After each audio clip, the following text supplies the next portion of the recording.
ხალხური ცეკვების ნომინაციაში გრან-პრი აიღო ხაშურის მუნიციპალურმა ანსამბლმა ფრესკა. გამარჯვებული მოცეკვავეები შვედეთიდან უკვე დაბრუნდნენ. აღსანიშნავია, რომ ღონისძიებაში მსოფლიოს წამყვანი ქორეოგრაფიული თუ თანამედროვე საშემსრულებლო ჯგუფები მონაწილეობდნენ.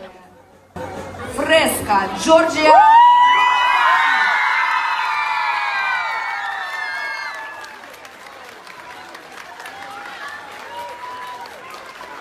ძალიან გახარებულები ვართ მე და ჩემი ფრესკელები და არა მარტო ჩვენი გულშემატკივრები. იმ ფაქტით, რომ ანსამბლი ფრესკა, ხაშურის ანსამბლი ფრესკა მიწვეული იყო და მონაწილეობა მიიღო ტალინი, სტოკჰოლმი, ტალინის კრუიზზე გამართულ საერთაშორისო ფესტივალზე და კომპეტენტურმა ჟიურიმ მრავალი სხვადასხვა ქვეყნის შემოქმედებითი ნამუშევრებს შორის აარჩია ჩვენი შემოქმედება, ჩვენი ნამუშევარი და გრან-პრის მფლობელი გავხდით.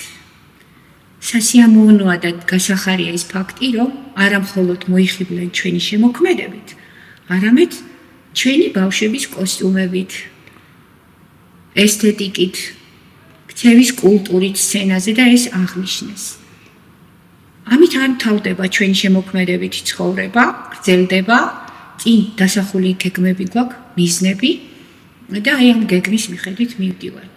ანსამბლში დავდგით საავტორო ცეკვები, შეიქმნა კოსტიუმები, შეიკერა კოსტიუმები და სულ მალე მაყურებლის წინაშე წარმოადგენთ სოლო კონცერტზე, სადაც მიიღებს 170 ფრესკელი მონაწილეობას.